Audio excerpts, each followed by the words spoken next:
നിക്ഷേപകരുടെ നിത്യജീവിതം ദുഃഖവെള്ളിയാക്കിയ മൊത്തമൂറ്റു ഫിനാൻസ്. ഈ ദുഃഖവെള്ളി ദിനത്തിൽ മുത്തൂറ്റ് ഫിനാൻസിനാൽ കബളിപ്പിക്കപ്പെട്ട 50ഓളം നിക്ഷേപകർ ഇന്ന് i2v ന്യൂസിന്റെ തിരുവനന്തപുരം ഓഫീസിൽ എത്തിയിരിക്കുകയാണ്. നാട്ടുകാരെ കബളിപ്പിച്ച നാണംകെട്ട മൊത്തമൂറ്റികളെ, നീയൊക്കെ പ്രാർത്ഥിച്ചതുകൊണ്ട് വല്ല കാര്യവുമുണ്ടോ? പള്ളിയിൽ ദുഃഖവെള്ളിയാഴ്ച കഞ്ഞി സ്പോൺസർ ചെയ്തതുകൊണ്ട് വല്ല അനുഗ്രഹവും ഉണ്ടാകുമോ? ഒരു കാര്യവുമില്ല.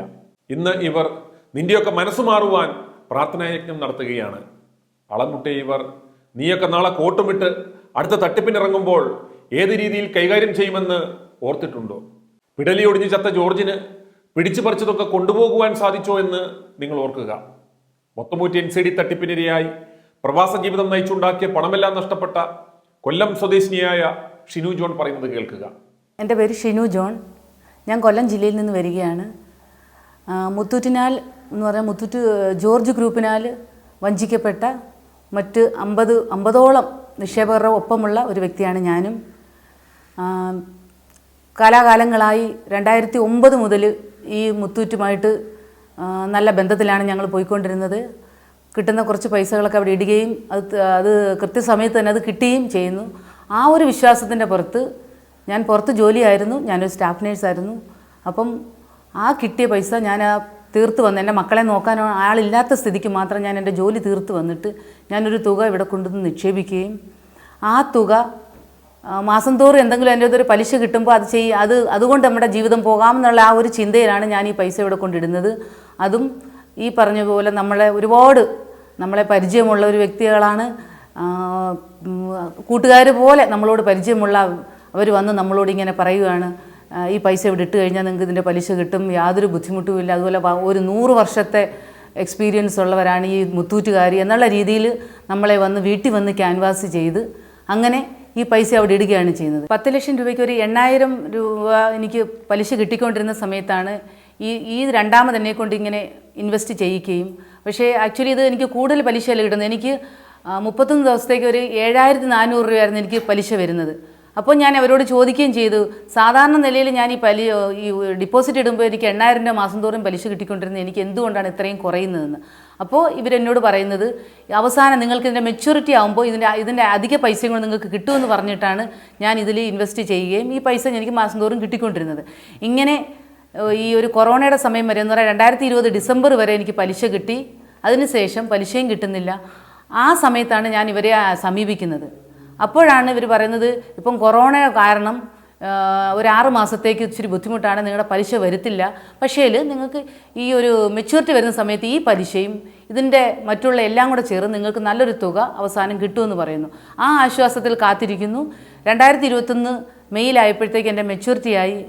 സാധാരണ മെച്യൂരിറ്റി ആകുമ്പോൾ അതിൻ്റെ പിറ്റേ ദിവസം നമ്മുടെ ബാങ്ക് അക്കൗണ്ടിൽ ഈ പൈസ വരുന്നതാണ്. അപ്പോൾ അന്നേരവും പൈസ കാണാത്തതുകൊണ്ട് ഞാൻ വീണ്ടും ചെന്ന് ബ്രാഞ്ചിനെ സമീപിക്കുന്നു. അപ്പോഴാണ് അവർ പറയുന്നത്, ഇതൊരു കൽക്കട്ട കമ്പനി ശ്രേയ SREI എന്നാണ് ഇവർ എഴുതി കാണിക്കുന്നത്. അപ്പോൾ നമുക്കൊരിക്കലും ഇതിനെ ശ്രേയ എന്നുള്ള വാക്ക് പോലും ഇപ്പോഴാണ് ഞങ്ങൾ കേൾക്കുന്നത്. കൽക്കട്ടയിലുള്ള ഒരു കമ്പനിയിൽ ഇതിട്ടതാണ്. ആ കമ്പനി മുത്തൂറ്റുമായിട്ട് ലിങ്ക് ഉള്ളതാണ്. അതുകൊണ്ട് ആ കമ്പനി ഇപ്പോൾ പൊട്ടിപ്പോയെന്നവർ പറയുന്നത്. ഇപ്പം ഇൻസോൾവൻസി പ്രൊസീജിയറിലേക്ക് കടന്നിരിക്കുകയാണ്. അതുകൊണ്ട് ആ ഒരു കേസ് RBI ഏറ്റെടുത്ത കേസായതുകൊണ്ട് നിങ്ങളുടെ പൈസ കിട്ടും, പക്ഷേ ഇച്ചിരി സമയം വെയിറ്റ് ചെയ്യണമെന്ന് പറഞ്ഞ് ഇങ്ങനെ വെയിറ്റ് ചെയ്ത് ഇപ്പോൾ സത്യം പറഞ്ഞാൽ 2023 വരെ എത്തി.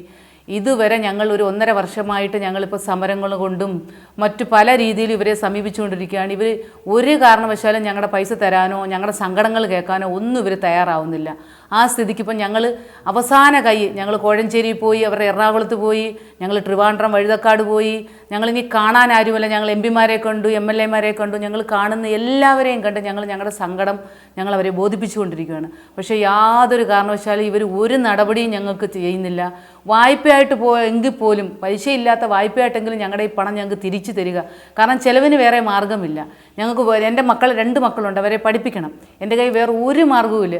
അല്പം റബ്ബർ ഉണ്ടായിരുന്നു, അതുപോലും വെട്ടാനുള്ള സ്ഥിതിയല്ല. ഒന്നുമില്ലാത്ത അവസ്ഥയിൽ ഇപ്പോൾ ഞാൻ നിൽക്കുകയാണ്. എനിക്ക് മാസം തോറും എൻ്റെ ചേച്ചിയാണ് എന്നെ സഹായിക്കുന്നത് വീട്ടിൽ ചിലവ് നടത്താൻ. ആ ഒരു അവസ്ഥയിൽ നിൽക്കുകയാണ്. ഇപ്പം ഞങ്ങൾ വിചാരിക്കുന്നത്, നീ എന്ത് ചെയ്യാനാണ്? ഞങ്ങൾ പോയി പാളയം പള്ളിയിൽ പോയി പ്രാർത്ഥിച്ചു, ഞങ്ങൾ ബാവായെ കണ്ടു, ഞങ്ങൾ എല്ലാവരോടും ചോദിക്കുന്ന എല്ലാവരെയും കണ്ടു. ഇനിയിപ്പോൾ ഞങ്ങൾ കർത്താവിൽ അഭയം പ്രാപിക്കുകയാണ്. ഇപ്പോൾ ഈ 50 നോയമ്പ് തുടങ്ങിയ ഈ സമയത്ത് ഞങ്ങൾ ആ നോയമ്പ് ഞങ്ങൾ പിടിക്കുകയാണ്. എന്ന് രാവിലെ 5:30 എണീച്ച് ഞങ്ങൾ പള്ളിയിൽ പോകുന്നുണ്ട്, ഞങ്ങൾ കുർബാന അർപ്പിക്കുന്നുണ്ട്. ഞങ്ങൾ ഇവർക്ക് നല്ല ബുദ്ധി തോന്നാൻ വേണ്ടിയിട്ട് ഞങ്ങളെല്ലാം ഈ നോയമ്പ് ഞങ്ങൾ പിടിച്ചിരിക്കുന്നു സ്വീകരിക്കുന്നത് തന്നെ ഞങ്ങൾ ഇവർക്കൊരു നല്ല ബുദ്ധി തോന്നാണ്. ഞങ്ങളുടെ പൈസ എങ്കിലും ഞങ്ങൾക്ക് തരണം, തിരിച്ചു തരണം എന്നുള്ള രീതിയിലാണ്. ഇന്ന് ഈ ദുഃഖവെള്ളിയാഴ്ച ദിവസം ഞങ്ങൾ ഇന്ന് പട്ടിണി കിടന്ന്, ഞങ്ങൾ ഈ പട്ടിണി കഞ്ഞി കുടിച്ചു, ഞങ്ങൾ ഈ കുരിശിൻ്റെ വഴി ഞങ്ങൾ ഈ ചെയ്ത്, ഞങ്ങളുടെ മുട്ടുകാലിൽ എഴഞ്ഞ് ഞങ്ങൾ ഈ പ്രാർത്ഥിക്കുന്നത്, ഞങ്ങളുടെ പൈസ അവർക്ക് കനിവ് തോന്നി ഞങ്ങളുടെ പൈസ തിരിച്ചു കിട്ടണമെന്നാണ്. അത്രമാത്രം സങ്കടമുണ്ട് ഞങ്ങൾക്ക് ഓരോരുത്തർക്കും. ഞങ്ങൾ ആഹാരം പോലും കഴിക്കാതെ പട്ടിണി കിടന്ന് ഈ വന്ന് നിന്ന് ഞങ്ങൾ ഈ ചാനലിൽ പോലും ഞങ്ങൾ ഈ വാർത്ത കൊടുക്കുന്നത് നിങ്ങൾക്ക് അല്പമെങ്കിലും ഞങ്ങളോട് ദയവ് തോന്നാൻ. കാരണം ഞങ്ങൾ ഇപ്പം വെറും തെണ്ടികൾ, ഇതിനേക്കാളും നല്ലത് ഞങ്ങൾ പാത്രം എടുത്തുകൊണ്ട് പോയി തെണ്ടിയാൽ മതി. കാരണം ഞങ്ങളുടെ പൈസ അങ്ങോട്ട് കൊണ്ടുവന്ന് ഇട്ടിട്ട് ഞങ്ങൾ ആ പൈസയ്ക്ക് വേണ്ടി ഇപ്പം എന്തുമാത്രം ത്യാഗം സഹിക്കുന്നത്. ഞങ്ങൾ ഇന്ന് തന്നെ ഇങ്ങോട്ട് വന്ന വഴിക്കാണ് ഞാനിപ്പോൾ വീണത് തന്നെ. വീണതാണ്ട് ഇവിടെ 2 സ്റ്റിച്ചൊക്കെ ഉണ്ട്. കാരണം എന്ത് ചെയ്യാൻ പറ്റും? കാരണം ഞങ്ങൾ ഇതിനു വേണ്ടി ഓടുക. ആഹാരം കഴിക്കാൻ നേരമില്ല, കുഞ്ഞുങ്ങളുടെ കാര്യം നോക്കാൻ നേരമില്ല. ഞങ്ങൾ തിരുവനന്തപുരത്ത് ഓടുന്നു, അവിടുന്ന് ഞാൻ എറണാകുളത്ത് ഓടുന്നു, ഞങ്ങൾ കോഴഞ്ചേരിയിൽ ഓടുന്നു, ഞങ്ങൾ ഓടിക്കൊണ്ടേ ഇരിക്കുവാണ്. ഞങ്ങളുടെ പൈസ ഉണ്ട് ഇതിനു വേണ്ടി, വണ്ടിക്കൂലിയില്ല. ഞങ്ങളിപ്പം ബസ്സുകൾ പിടിച്ച് ട്രാൻസ്പോർട്ട് ബസ്സിലും പൈസ കൊടുക്കണമല്ലോ, ഇങ്ങനെ കിടന്ന് ഓടുക. ഇപ്പം ഞങ്ങളുടെ രൂപം കണ്ടാൽ തന്നെ അറിയാം ഞങ്ങൾ തീരെ നിവർത്തിയില്ലാതിരിക്കുകയാണ്. ഇന്നത്തെ ദിവസം ഞങ്ങൾ ഈ മുത്തൂറ്റിന് വേണ്ടി ഞങ്ങളങ്ങ് സമർപ്പിക്കുവാണ്. ഇന്ന് ഈ ദിവസം ഇതെങ്കിലും കണ്ടെങ്കിലും അവർക്ക് മനസ്സലിഞ്ഞ് ഞങ്ങളുടെ ഈ പൈസ തിരിച്ചു തരാൻ വേണ്ടി അവർക്കൊരു മനസ്സ് തോന്നണേന്ന് ഞങ്ങൾ ദൈവത്തോട് ഞങ്ങൾ കരഞ്ഞു പ്രാർത്ഥിക്കുക. ഈ ഒരു ഈസ്റ്റർ ആകുമ്പോഴെങ്കിലും അവർക്കൊരു സന്മനസ്സ് തോന്നട്ടെ എന്ന് ഞങ്ങൾ ദൈവത്തോട് പ്രാർത്ഥിച്ചുകൊണ്ട് ഇന്നത്തെ ഈ ദുഃഖവെള്ളിയാഴ്ചത്തെ മുഴുവൻ ദിവസത്തെയും പ്രാർത്ഥന അവർക്കായിട്ട് സമർപ്പിക്കുക.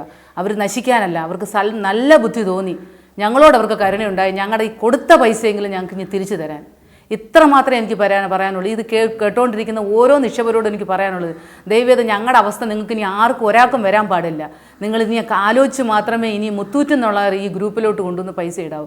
കാരണം കയ്യിലിരിക്കുന്ന പൈസ കൊണ്ടു കൊടുത്തിട്ട് കടിക്കുന്ന പട്ടിയെ മേടിക്കുന്ന പോലെ തന്നെ ഞങ്ങൾക്ക് ഇല്ലാത്ത പൈസ കൊണ്ടു കൊടുത്തിട്ട് ഇപ്പോൾ അതിനകത്ത് ആ പൈസയില്ല, മുതലുമില്ല, ഒന്നുമില്ലാത്ത അവസ്ഥയിൽ ഇപ്പോൾ ഈ ദുഃഖവെള്ളിയാഴ്ച ആയിട്ട് പോലും ഞങ്ങൾക്കൊന്ന് സന്തോഷിക്കാൻ, ഈസ്റ്ററാണ്, ഉയർപ്പിൻ്റെ ദിവസമാണ്, ഞങ്ങൾക്ക് എന്തെങ്കിലും ആഹാരം മേടിച്ച് കഴിക്കാൻ പോലും നിവർത്തിയില്ലാതെ ഞങ്ങൾ ഇവിടെ നിൽക്കുകയാണ്. എനിക്ക് ഇത്രേ പറയാനുള്ളൂ. ഇനിയെങ്കിലും നിങ്ങൾ ആരും ഈ ചതിയിൽപ്പെടരുത്.